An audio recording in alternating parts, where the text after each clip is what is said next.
La veille, elle a soigneusement étendu sur la banquette la robe noire, rehaussée à hauteur de poitrine par une broche, une rose rouge, en cristal. Le collier de perles fines est posé sur la coiffeuse.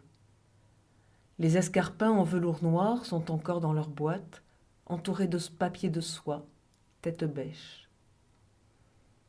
Depuis bientôt 3 semaines, elle prépare cette soirée. Elle est veuve depuis 2 ans et ce sera sa première sortie officielle. Elle a mérité cette invitation, arrivée dans une enveloppe bleu clair, son nom inscrit dans une calligraphie déliée. Depuis des années, elle est vice-présidente des pompiers du 2e district du Queens. Elle s'y rend en métro 2 fois par semaine, vers 16 heures, et apporte des cookies ou muffins pour réconforter les hommes du feu. Le local sent le tabac bon marché, la sueur et l'odeur fétide des douches communes. Le café refroidit dans les thermos. Elle aide à rédiger quelques demandes de subventions municipales. Elle se tient au courant des études des enfants et de la santé des épouses. Elle reste environ 2 heures et reprend le métro avant la nuit. Les dimanches après-midi, elle les passe à Central Park, bénévole les mois d'hiver pour distribuer de la soupe aux nécessiteux. Et elle se rend utile les mois d'été au club de tennis, où quelques enfants viennent récolter pour quelques dollars des balles. Elle croise dans le parc les élégantes, qui sortent de leur club de bridge ou de la rétrospective à Guggenheim d'un certain Pollock. Dans quelques jours, elles partiront à Aspen, une semaine avec les enfants, avant de les confier à nouveau à leur nounou portoricaine ou au pensionnat. Elles reviendront épuisées, c'est certain. Les New-Yorkais se retrouvent là-bas et des fêtes généreusement arrosées ont lieu tous les soirs. Elle a vécu 3 semaines exténuantes.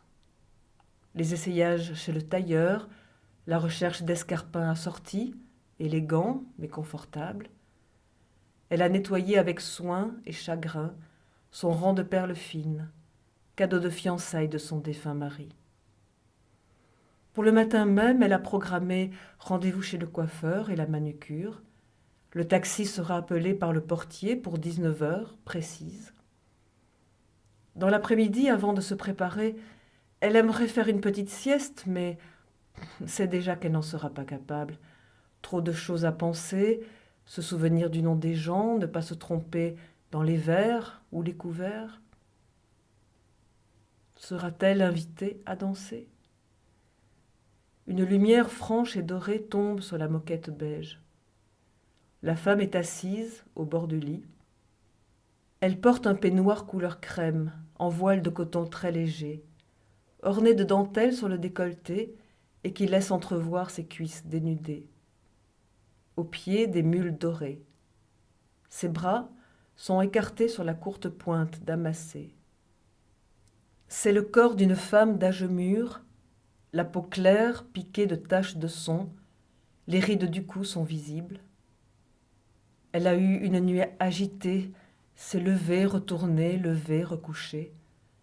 Le matin, très tôt, elle a compris qu'elle n'irait pas à la soirée. Elle arriverait au Waldorf trop tôt ou trop tard, elle ne connaîtrait personne. Ses escarpins hors de prix lui feront mal au bout d'1 heure, et elle aurait tellement peur de commettre des bévues. Et puis elle serait présentée à ces élégantes trentenaires, jacassantes, provocantes, lisses et sveltes dans leurs robes fourreaux. Et elle sait qu'elle ne sera pas invitée à danser, ou alors une fois, par compassion. Elle regarde la photographe, la bouche affaissée et ses grands yeux opaques de larmes. On aperçoit dans le fond de la chambre la robe noire qui repose sur la banquette.